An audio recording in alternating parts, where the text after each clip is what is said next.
paano kung sabihin ko sa inyo na pwede kayong magkaroon ng hands-on experience sa VMware vSphere ESXi for free?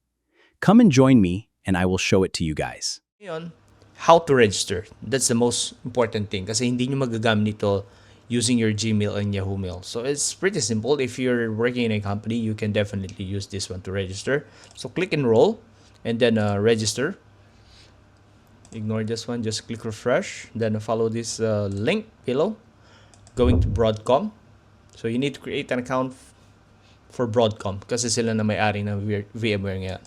So log in, should we register? Let's go back.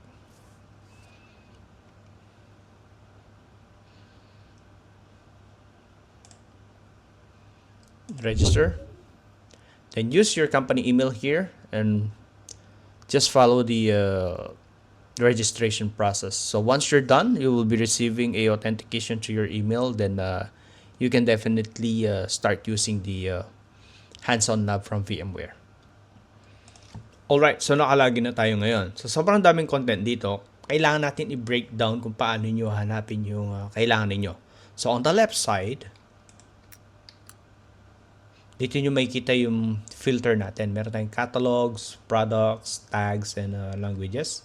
So for catalogs, nandito yung mga common na pwede natin click. So click natin itong Hands-on Lab. So it will filter out all the Hands-on Lab ni VMware. So for the products, ito sobrang dami nito. Meron kayong mga iba-ibang klaseng products. So Google Cloud VMware, pwede nyo pag-aralan yan. Kubernetes, Oracle. So sobrang dami, ikaw na magsasawa. So now, ito yung mga gusto kong pag-aralan. For example, I need to learn something with a vSphere or what else? Ito, VMware Cloud Director. So it will list all of these guides for you to filter out.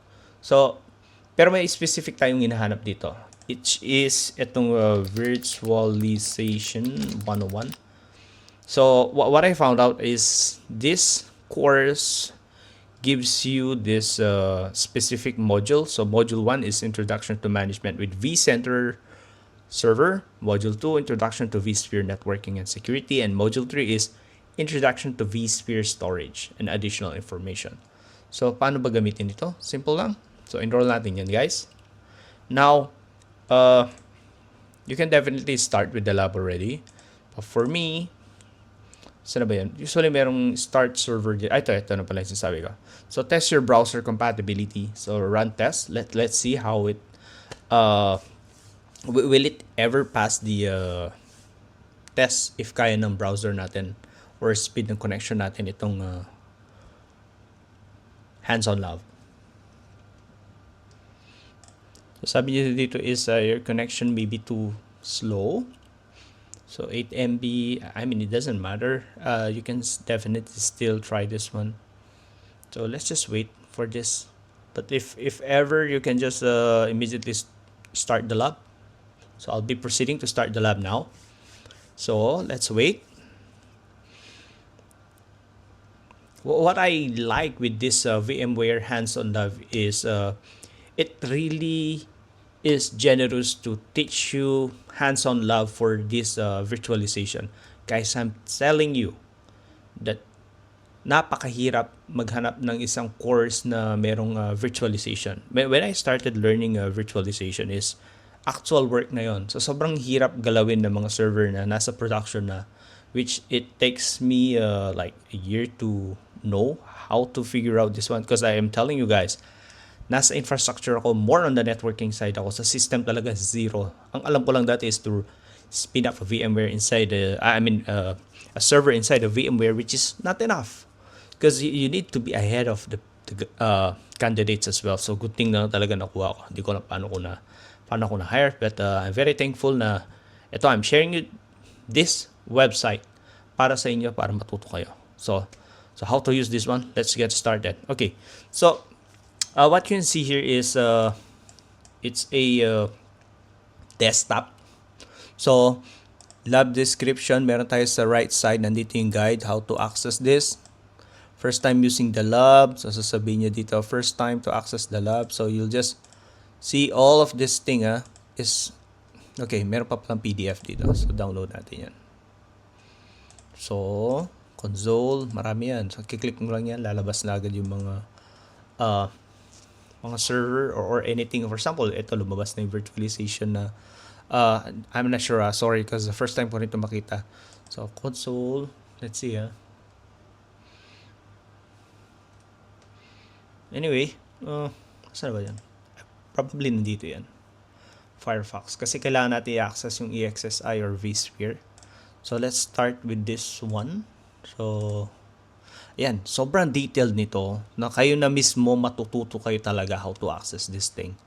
So, let's see. Give me a minute. I'll be posting the video. Okay, sorry guys. Nasa folder na pala ng browser yan. So, click nyo lang to region A. Then vCSA. vSphere. Then, nakalagin na automatically yung accounts natin dito. Use. Then, login. So, you're in. Nandito na lahat yan. So, meaning, ito yung mismong vSphere natin. So, how can I say this thing?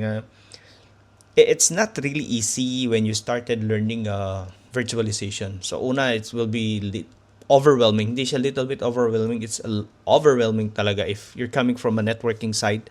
So, what I can suggest is really to follow this guide, what you have here. And you can also use this option at the side. So, manual. Same lang din yan, guys. So, for me, what I usually do here, because I have like already my own experience how to use virtualization, is I'm just trying to see if this tool is really helpful for you guys. So, for example, I'll check the ESXi, okay, how it was configured. So, makita mo dito talaga if anong data store ang ginagamit niya. So, I can click this one, check the permission, the files, what inside the file. So, ano ba yung mga naka-load na images sa loob nito? Nasaan yung mga VMware? So, let's go back here. So, technically, meron din tayo Windows. So, nandito na yan. So, it's for you guys to play around. So, I believe meron tayong 1 hour and 30 minutes to use this lab. So, marami ka matututunan dito. So, for example, if you want to access or know what's the vSphere, you can start using this thing. And then, meron tayong ESXi. So, sorry. Let's make it load up another tab here. So, let's use... Good thing it's already preloaded with the credentials kasi hindi ko alam. Pero most probably, nandito lang din yan. So, sobrang dami nito. What you can say is 479 pages. See, it's wrong. Let's see, Sorry, Probably we use root. Nice. It's in.